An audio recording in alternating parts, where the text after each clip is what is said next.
Hello there, friends. This is Spencer Michaud, and today we're going to be talking about Venus's ingress into Aries. So we'll be breaking down Aries 1, the first decan of Aries today. We will be talking about Venus's Cazimi with the sun, its rebirth in the heart of the sun. We'll talk a little bit about the synodic cycle of the inferior planets, which include Mercury and Venus, and their cycle with the sun today. I went through and did this with the superior planets, Mars, Jupiter, and Saturn most recently, but the cycle is a little bit different with Venus. So I wanted to kind of show you that today. That'll be part of our teachable moment for the day. We will look at one of the fixed stars that Venus is making a conjunction with, and we'll briefly touch on the full moon because the moon will be in Libra when it is full on the 28th, which is a Venus ruled sign. So as usual, we will always do a I-Ching reading at the end of the video so that we can kind of distill the essence of this transit of Venus into something useful and something that we can learn from and try to figure out what to do next. So, all right, so let's dive into this here. I wanted to start off by reading you a little bit from Julian's Oration to the Sun, translated by Thomas Taylor. It says, Venus is the temperament of the celestial gods and the friendship and union by which their harmony subsists.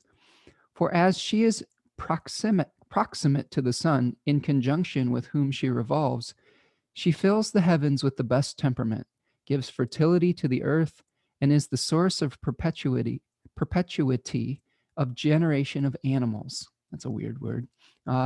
And all of this, the sovereign sun is the primary cause. But Venus concurs in her operations with this divinity, alluring our souls with pleasure and diffusing from ether delightful and incorruptible splendors on the earth, far superior to the brightest refulgence of gold. Okay, that's neat. So this is kind of a quote from, again, this compendium of source texts by Charles Obert. Been kind of leaning on that heavily lately because I think that it is nice to see all those quotes in one particular place. Vettius Valens talks about Venus as being desire and love. This is very close to our modern interpretation of the planet. We can also think about Venus as the planet that is trying to harmonize things and bring them together, bring together that which had been separated. Mars is severing things that have been brought together and separating them out and creating a new, I would say, differentiated point of consciousness when we're looking at Aries.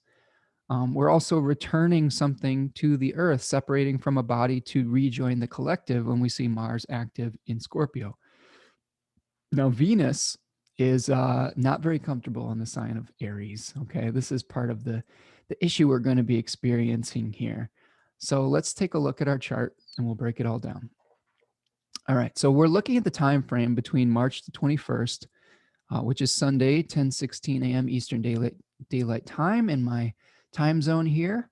And we'll be moving for about 8 days through the first 10 degrees of Aries up until March 29th, about 11:17 in the morning Eastern Daylight Time. Now, we just recently saw the sun ingress into Aries as well. So happy equinox, spring equinox, vernal equinox. Happy spring, right? Getting a surge of energy, and we're looking forward to starting new things and taking on new challenges. We're getting restless. You know, we've been cooped up all winter and throughout the pandemic, and we're like, we want some movement. I know I've been feeling that way a little bit.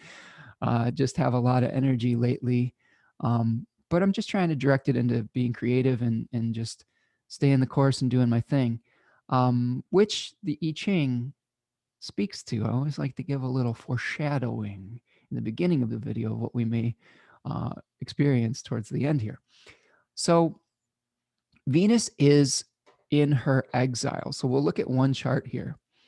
And this is the temple of Mars, as I was speaking to. And we always have a planet that's in its exile when it is opposite the temple that it rules. So here we have Venus ruling the temple of Libra. And in Aries, she's visiting Mars's house, Mars's temple. And Mars can only provide that which is of its own nature, right? So with Mars here in Gemini, Mars is providing options, right? It's asking us to make some choices right now and to say, and to eliminate some of the different pathways that we could go down. We have this kind of energy right now with Mars and Gemini, like, oh, we want to do so many different things. We've got all this potential energy, but trying to pick a path is difficult. And I've said in some past videos recently that we don't have to leave the other pathways behind permanently, but I think to do something well and to do it with skill, we have to be able to focus on that one particular thing in that moment. We have this like attraction to multitasking in modern society, and I think that it's really to our detriment a lot of the time.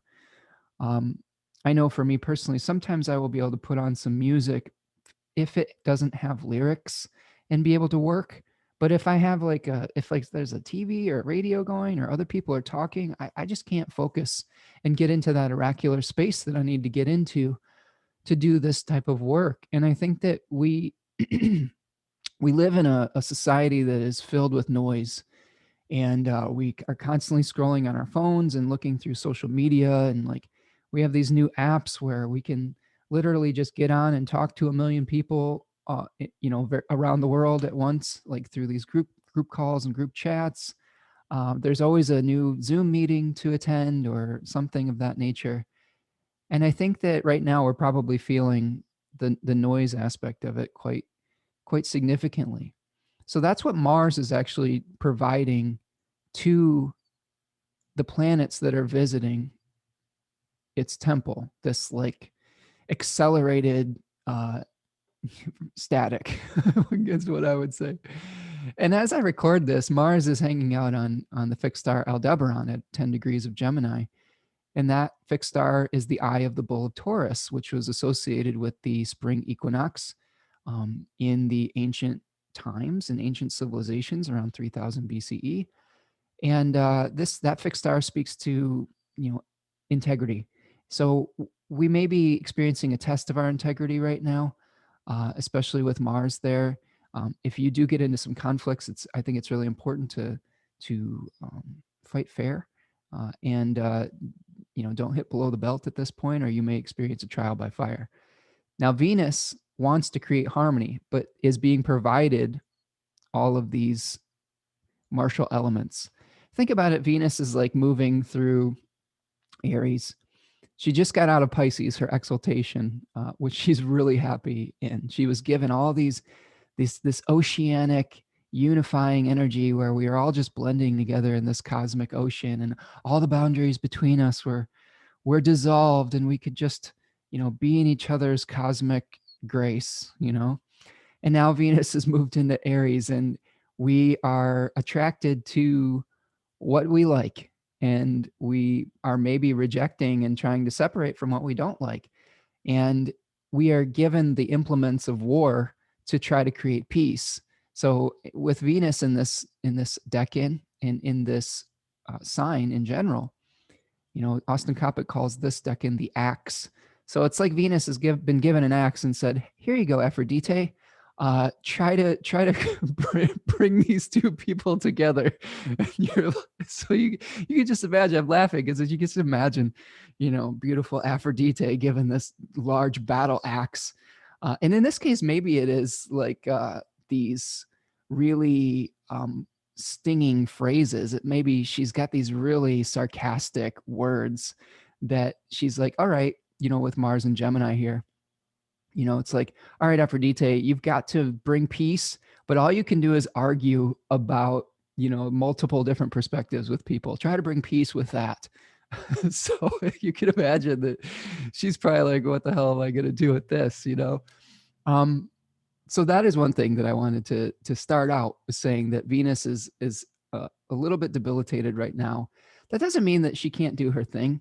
That doesn't mean that she can't attract in certain ways. Um, you know, there's probably a lot of Venus Aries people out there that just don't necessarily create harmony in the normal way that we would consider harmonization within society. Sometimes they create harmony in their life by just being themselves, you know?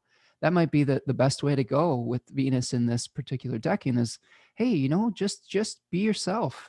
You don't have to make someone else wrong. That's what I've said in the Sun and Aries video. If you just shine with your bright light and say, this is who I am and I love me, that could be attractive to other people too. Um, but I think that as we get to the full moon in this cycle, we are going to have to start to take other people's viewpoints into consideration. It doesn't mean that we have to necessarily agree or necessarily completely go over to their side, but we are going to have to be able to hold the duality of multiple opinions. And again, try not to let like a difference of opinion derail you from something that you really believe in. You can let someone else go in, you know, in their own direction without having to create a conflict around it. You know, that's the thing. Like, just because your choice and your viewpoint and your belief system is different than someone else's, you know, you don't have to get into fights about it. This would be a great time to just take some time off from social media, I think, and just focus on the projects that want to be born from the winter that have been, you know, gaining in potential through the hibernation season. All right, so we have that's the host. Venus will be sextile her host, so we may really be wanting to take action on multiple projects. But again, I think one of the keys here is to focus on one that we really feel passionate about and try to bring that into material form and sustain it. This was just a preview of the hexagram for the I-Ching. We got the number 32, which was enduring. So there is a quality here that we're being told to pick something and work on it, you know, and don't give up so easily if you run into some roadblocks and then you just change course automatically, because that's what Mars might be tempting us to do. Is if one thing isn't really working very well, we're like, oh, give up. Maybe this other path is better. We may be tied to making a number of new starts when we can't always start a million things at once and have them and expect them to sustain life. All right. So let's looking at the rest of the condition of Venus here. She's going to be moving through the terms of Jupiter from 0 to 6 degrees, and then moving into her own terms in the very end of this decanic cycle from 6 to 12 degrees. Okay, so we do have some dignity for Venus being in her own terms, which is considered a bound ruler. This is a curriculum setter. So Venus can be very self-directed when she's in her own terms and in Aries. So it's, like I said, this is something where if you're working on an independent project, that's probably the best use of this energy, is to figure out what really inspires you and just get to it. You don't necessarily need someone else's permission to work on it. Just do your thing. Okay. The face rulers are it's a double Mars ruled decan, so the Mars energy is really intense in the first 10 degrees of Aries. The tarot card is the Two of Wands, where we do see someone looking out over their dominion, which is what it's called in Book T and Book of Thoth. Dominion was a word that I described in more depth in my Sun and Aries 1 video, if you want to check that out. But basically it was, you know, an empire like Britain would give like country status to parts of its empire and let them be self-governed. So they were given dominion status, places like Canada, Australia, South Africa, things like that, where they were, you know, loyal to the queen or to the essential nature of Great Britain, but they kind of did their own thing and had their own rulership and weren't necessarily beholden to each other either. So we're thinking about expanding our into our own independence with this decan, especially with the sun moving through this area as well. The Daimon is Aidoneus, which is a stand-in for Hades. So we talked about Hades in the sun in Aries 1 video as well.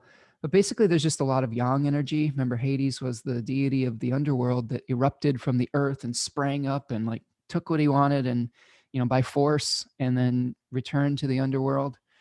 So that is something we have to be careful of, that we don't use force when diplomacy is required. I think that's one of the dangers of Venus and Aries, is we may think that we're going to get what we want and attract what we want by being a little bit too forceful.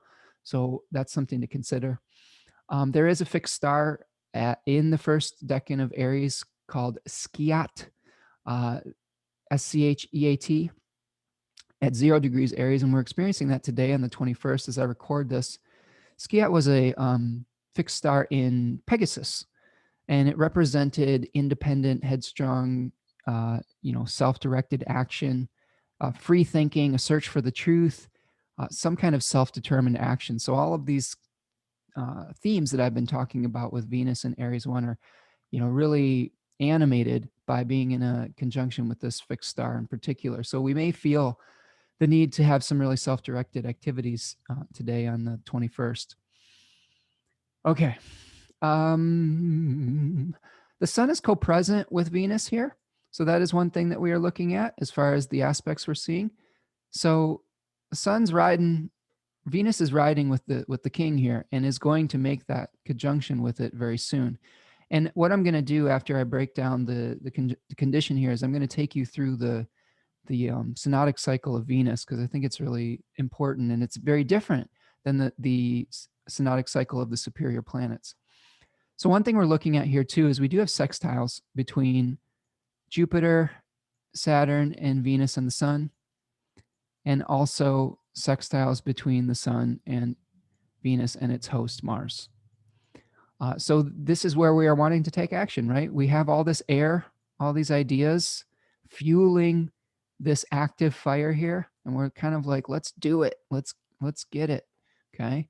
One thing I did want to point out though is we do have a square that will be forming over these coming weeks with the sun and then Venus with Pluto. So I guess be careful when you're doing the things that you're doing, that you're not trying to abuse power. I think that could be one thing that we could run into, is through our very headstrong, independent actions, it could really, we could overdo it. We could be a little bit too intense about it. It could bring up some corruption. We could maybe use some corrupt means. We could be tempted to use corrupt means to get ahead. And I think we should resist that temptation, especially because Pluto will be part of this story eventually. All right. So what I wanted to do now is I wanted to take away all of the other planets here for a period of time. And I want to show you the synodic cycle of Venus and the inferior planets in general. Okay. So this, we got to put Venus back in though. Sorry. So here we see just Venus and the sun together. And I want to back up. I want to back up to another point in this phase, because I want you to see what we're looking at here. So on the, first, before I begin, we have a number of different phases. The beginning of this Venus cycle was actually at the retrograde conjunction, the inferior conjunction of Venus and the sun. And that took place at 13 degrees of Gemini on the 3rd of June, 2020. Okay, so if we go to the 3rd of June, 2020, you can see that they will be conjoined one another. And I will, okay, here we go. So there is the beginning of this cycle. See how they are conjunct? You can see on my chart, or if you're listening in the podcast, on my chart, Venus is in the heart of the sun, and it is red on my chart here, indicating that it is retrograde. So after it comes into the heart of the sun, what it'll do is it'll start separating, and it will get outside of a 15-degree range. Okay, that's called the Haliacle rising. So on June 21st, we had the Haliacle rising of Venus. where it became visible. What it literally means is we can see Venus again in the morning sky. And this is the beginning of Venus's morning star phase.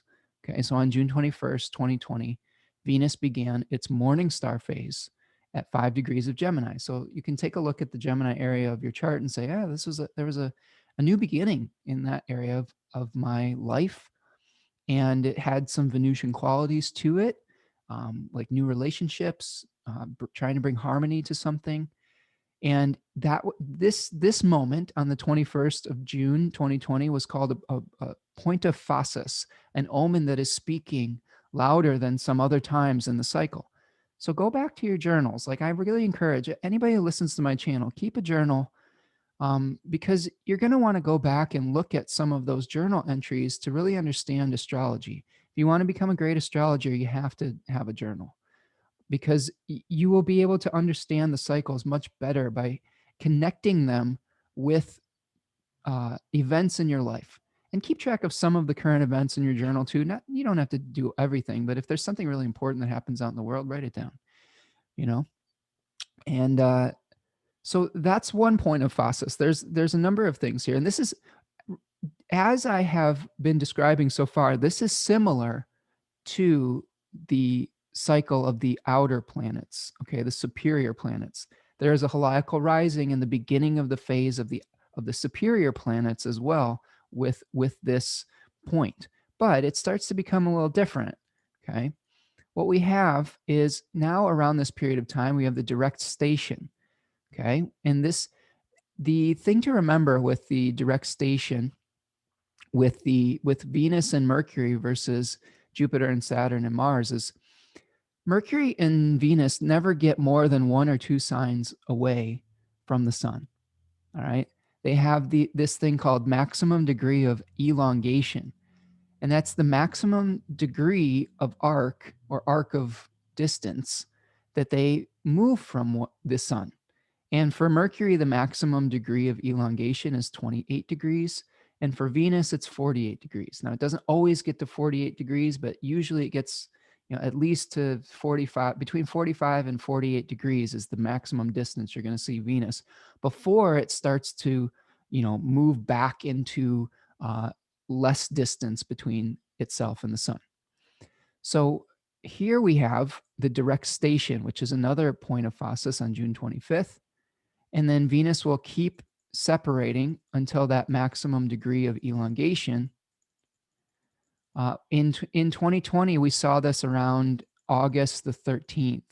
So that's when it was a very potent moment for Venus. I remember around this period of time, I was trying to figure out whether to sign a lease, and we'd been offered like a 2-year lease at the place that we live at, and there was a lot of hemming and hawing about it. And we had kind of explored our options and all our options, and really, at the end of the day, we found that the place we were at was the best place for us, and we signed this lease and ended up feeling okay about it. And but this was a moment where it was like, Venus was really at its power. We were creating this stability. Venus was in Cancer, so it's interesting that I was dealing with a housing issue at this point. So that's something to think about as part of the inferior planet cycle, is that greatest elongation moment. Now you'll begin to see Venus, as I move forward, okay, start to come closer to the sun. And I'm going to go through weeks here because it takes a little longer. You can see Venus is starting to get closer to the sun as I move forward. And eventually, Venus will get to a point where it goes beneath the beams of the sun. All right. So this is happening. This will be the morning set phase. So we have the heliacal rising, the heliacal setting, but this is the morning and the evening set, which is a different thing. So here is the evening set. I'm sorry, the morning set. Sorry. Sorry. I'm going to confuse everybody here. This is the morning setting. And if you aren't able to see my screen here, Venus is still a morning star. It is rising before the sun, but now it is within that 15-degree mark of separation where it will disappear under the beams of the sun. And these setting points, when Venus is going underneath the beams of the sun, are the beginning of what is called the lying hidden phase.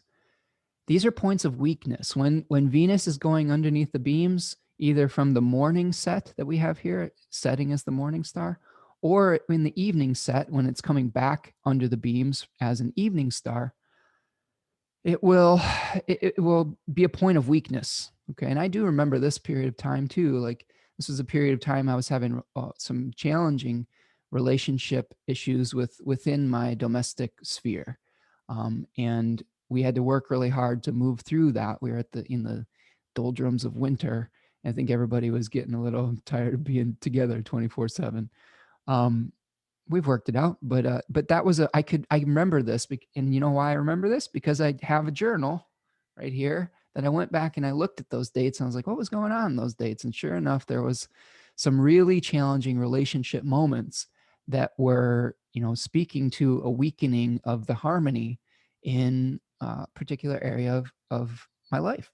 So we can see now Venus is starting to speed up, okay? As it comes into it is going to be coming into very close proximity under the beams here, right? There's different gradations of being combust. Combust was when a planet was very close to the sun and it was said to be really weak, okay? And there's different levels of that. But we can see here Venus is moving very fast when she is direct in motion and coming into her superior conjunction. And when Venus was moving through Pisces, she was said to be in a condition called being in her chariot, which was a protection. Ancient chariots had these hoods over top of them that protected the rider from the sun. So when a planet was in its domicile, exaltation, or even in its triplicity, according to some authors, it was protected from these beams of the sun. So we had probably some nice, Venus energy, maybe behind the scenes in our life because Venus wasn't visible, but maybe we had some nice moments with the people in our life because she was in this chariot condition. Now, as the sun moves into Aries and then subsequently Venus moves into Aries, she loses that chariot protection, which is a problem.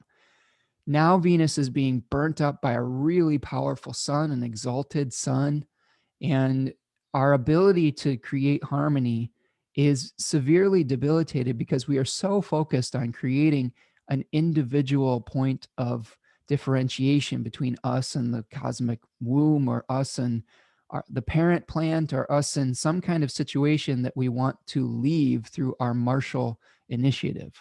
Okay. Remember, Aries is a sign that is, using Mars to sever and separate from the collective to become an individual point of consciousness. And subsequently, that Mars in Scorpio is severing consciousness from the body to return the body to the earth so we can reunify with the collective. Okay. So what we're looking at here as we get to March the 26th is that Cazimi moment, the second Cazimi moment within the inferior synodic cycle.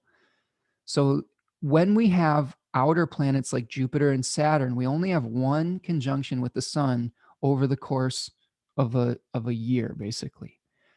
But when we have these inferior planets, Mercury and Venus, we have two. And different authors have different thoughts on this.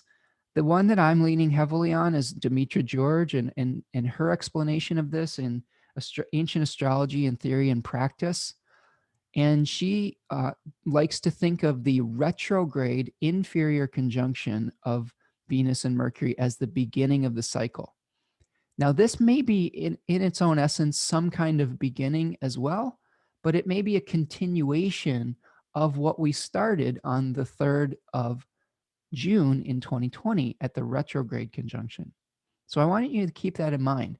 One thought I had is that this may be sort of like the full moon of that phase, but we could also think about the moments of greatest elongation as their own like mini full moons of this cycle.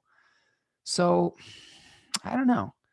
There's many different points in this relationship with the sun where we are going to have chapter markers. And I think that this is an important chapter marker. March 26, 2021, 6 degrees of Aries, Venus Cazimi, and actually, I think the actual Cazimi happens late fifth degree, 5 or 6 degrees of Aries. Details. But the name of this is the superior conjunction. Okay. Now, Venus is going to be uh, infused with some kind of new meaning, probably having to do with a very self-directed, individualistic type of independent desire that we have. Now, like I said, we have to be careful with this Cazimi because Venus is in her exile. This is really a point where Venus is, you know, it's easy for her to make mistakes in this area of the zodiac. So be careful that you don't get too fixated and desire too much complete independence. You're going to still have to work with people along the way.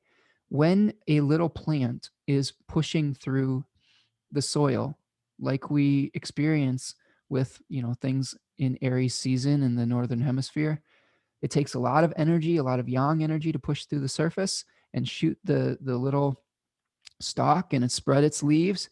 But we have to keep in mind that it is simultaneously growing a root system that will keep it stable in the ground. And that root system is its support system from its community, right? Like think of a mushroom, for example. A mushroom has these giant, vast networks of mycelium underneath the ground. And we see the mushroom itself is just a small portion of miles and miles and miles of interconnected support that it's drawing from. So when we're trying to bring something into visibility, we have to really honor that support system that is going to help us to bring that into fruition so we can draw upon something and nourish the external part of the vision or the dream. If we just try to focus on the externalization of it, it won't be sustainable. We won't have anything to support it. We may get to the top of the mountain and then flop over, right? We may not be able to keep on going. We may not have any endurance. We may not have any friends when we're done with it. So you have to kind of balance these things out and not be a jerk to people when you're doing your own thing, right?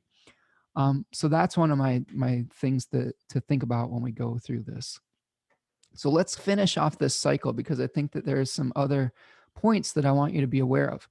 So as we move forward, you're going to see Venus is now separating and rising after the sun. And this is still the lying hidden phase, okay? But when she gets a degree of separation of 15 degrees of distance from the sun right here, okay, on May the 22nd, around 16 or 17 degrees of Gemini, this is the evening rise. This is the evening rise where we are able to see Venus in the evening. If we put both of these planets over here on the western horizon, you'd be able to see Venus now in the western evening sky. Okay. So that is another moment of phasis. That's the peak moment, I think, where we will be able to see the fruition of the seed moment that we're going to be experiencing on the 26th during our Aries 1 Cazimi. Okay. So look to that moment, set it as a goal on your calendar that, hey, maybe what I'm working on now, maybe that's the real flowering phase. This is really interesting to me because my Venus is at 16 degrees Gemini, so in my 11th house. So all of you have been very patient about classes and things like that. That seems to be a pretty potent symbol of when something of that nature may come to fruition for me in my life, and probably late May here. Like I said, there's been a lot of things going on behind the scenes that I've been trying to bring into manifestation, but there's always a natural order to all these things, and you got to lay a strong foundation if you want it to be sustainable over time. So Keep your eyes peeled, though. There's stuff coming. So one of the things to think about with this evening rise phase, this moment of phasis, is these significations really become saturated. Whenever you have either a direct station or a retrograde station or this kind of emerging from the beams of the sun in your own chart, we're really going to be concerned with the energy of that planet. So during this May 22nd phase, we are really going to be seeing relationships taking precedence in our life and really trying to harmonize all of the different pathways and all of the different options that we have and all of the different directions that we're trying to choose to go in. Okay.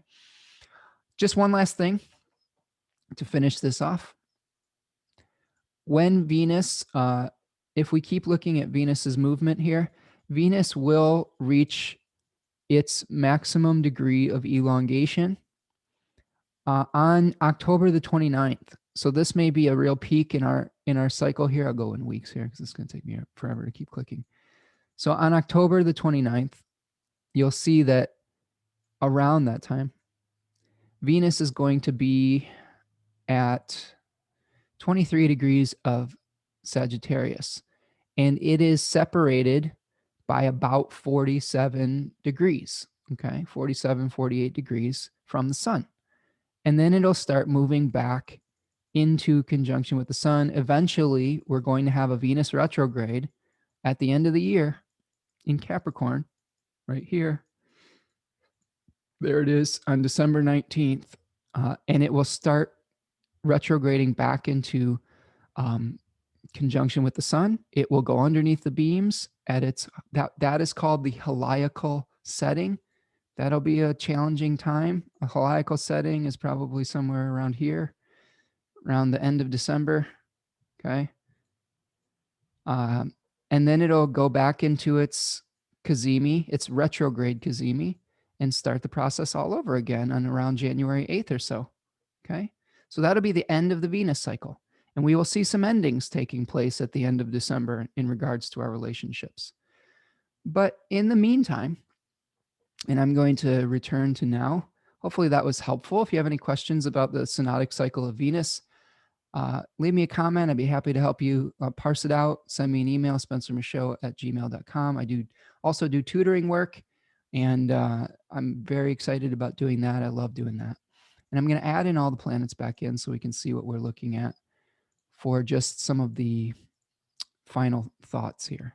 Okay. So what we are experiencing now, again, is that Cazimi moment.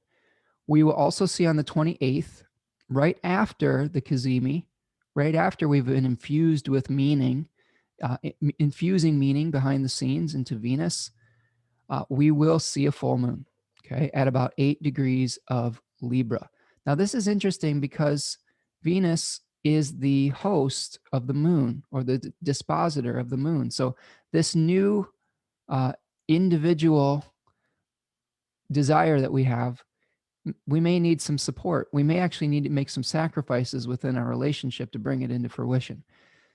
This moon is conjunct a fixed star called Diadem, which was, the hair of a queen, an Egyptian queen she was married to this pharaoh that went to war, and she sacrificed her hair to Aphrodite for the safe return of her husband from battle.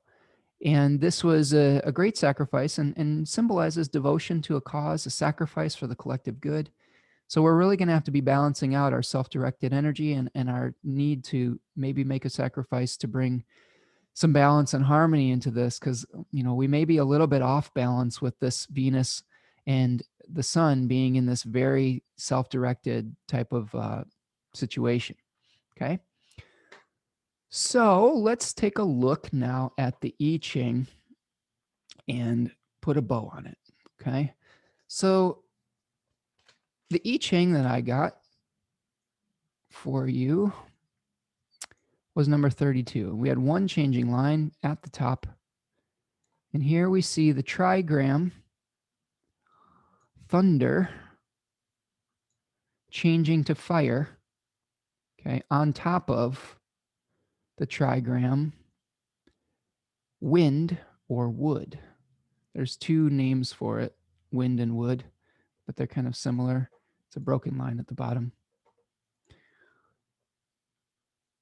So there is wood. So we've got thunder. Na na na na na na na na na thunder. Do do do do do do do thunder.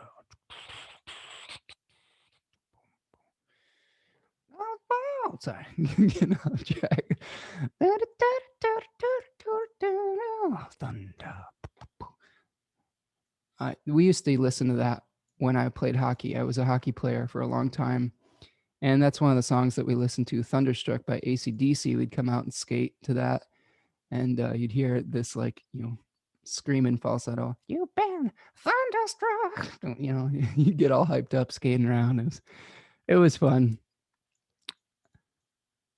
But what we are seeing is fire above the wood or the wind in the next hexagram. So we have 32, which translates to lasting, continuing, persevering, duration, moving to 50, which is called the vessel or the cauldron, cosmic order. So one of the things that we're looking at with 32 is we have this thunder, this change, this awareness, and we've got this wind and wood that's very flexible. So we may be trying to make change and we're trying to stay flexible, but we're continually like trying to create new changes, and we can't sustain that indefinitely if we want to bring something to fruition. But we have to recognize that this thunder and this wind are part of this greater cycle. This is one of the things that they talk about in the interpretations, that these things are endlessly changing, right? They're part of this big, greater cycle that is lasting, that perseveres. So we're talking about not changing your plan necessarily. If you've got a plan that you're getting infused with in this Cazimi, you got to stick with it. Like Aries has this energy of being able to start stuff, but not necessarily finish it. So whatever you start, whatever you're feeling the impulse to do, you're going to have to work pretty hard to kind of bring it into manifestation, maybe in late May. Hillary Barrett, in her translation, asked these questions. What inspiration are you making real in your daily life? How can you continue on the path even as you adapt? Who will you become by persevering in this? Okay. So make your start. Put out the energy to push through the soil, and then get to the daily work. You might have to make a forceful effort in the beginning to get started, but then that's when the real work begins, is the consistency that you need to keep doing something. Now, there is one changing line. It's line number 6 at the very top, and it says, persistent agitation brings misfortune. It is time to stop. Let go of imagined other paths and anxiety. Another translation talks about restlessness. We're tired of our routines. Don't start over. Build and grow from your current patterns. Okay. There may be a temptation with Venus and Aries, again, to just scrap it if it's not working. We make this start and then we lose interest. Then we make another start and we lose interest. And we make another start. That's no way to create success. If yes, make the start, but then suck it up and keep adding energy to it. This is changing to 50, which is called the vessel. So if we have fire on top of wood or wind, right, we have these two elements. Air can feed the fire or wood can feed the fire. Imagine we've got this wood pile, okay, these sticks, and we have this fire. They are in the right relationship to one another, okay, to be able to cook this food, right? Let's say we're off on a camp trip. This is my cauldron, okay, and we've got this fire and wood underneath, and we've got something delicious that we're cooking here. We're adding all these elements, and we're cooking something. This is the time when, add the ingredients, and let it simmer. That's the daily actions, is the simmering process. You can't expect something that takes an hour to cook to be done in 10 minutes. You can't just like dump out the vessel or the cauldron if you're like, this tastes like shit. It's like you're like 10 minutes into cooking it. You're like, oh, it's too crunchy. I'm gonna dump it out. I laugh because like that's what we do in our life. We're trying to cook something and then we don't have the patience necessary to let it actually the elements actually blend together, and we dump it out. We start over again, and in this continual process of starting over and dumping it out. So Hilary Barrett says, what is the vessel for transformation? What are you beginning to cook? What will you cook? We're transforming the ingredients into nourishment, into something we can consume and that will support us and bring us vitality. Yes, this may be a new beginning, but you have to set the foundation and you have to combine these elements into this beautiful meal. So think about what you're doing right now as you're collecting all the new elements at the Cazimi moment, all the ingredients for your beautiful meal. You're following the directions, you know, and adding a little of this, adding a little bit of that. The heat is set properly. And then you're stirring and then you're letting it brew a little bit. You're paying attention to it so it doesn't burn or so it doesn't bubble over. You got to make little adjustments here and there to the project in your life so that it doesn't, get away from you. But you got to let it simmer and eventually it will be done. And when the timer goes off, you can taste it and it's like, is it ready? No, it needs a little bit, needs 5 more minutes, needs a little bit more salt. And then you taste it again. You're like, oh, okay, that's it. Now it's ready to be served to the world.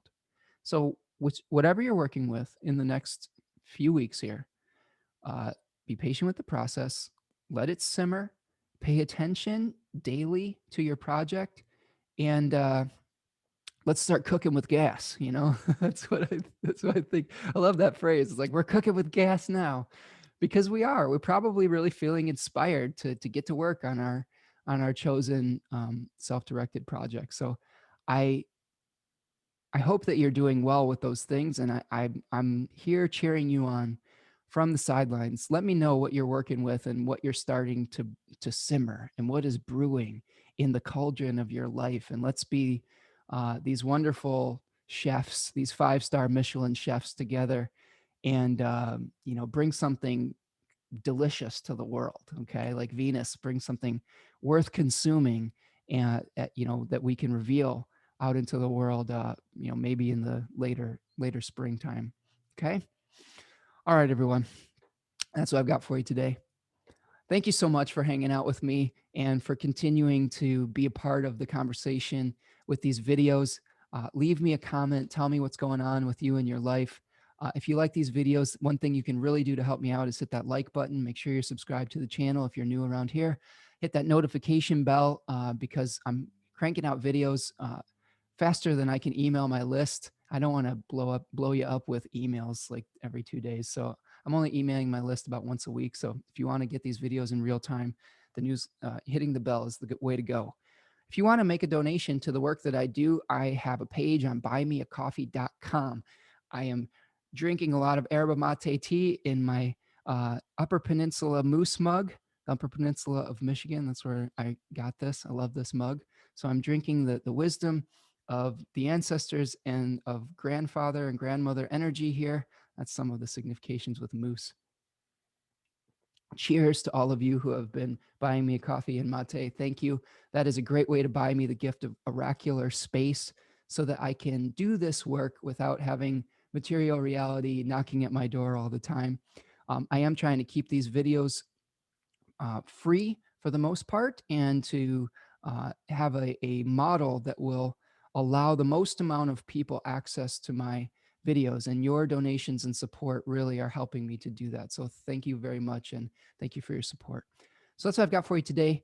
Hang in there, everybody. Let's show me what you've got with your projects going forward, and I'm looking forward to sitting down at the table and enjoying a wonderful meal and seeing what you have to offer to the world, and creating some beauty together. So thanks, everyone. Be kind to yourself, be kind to one another, and I'll talk to you soon. Peace.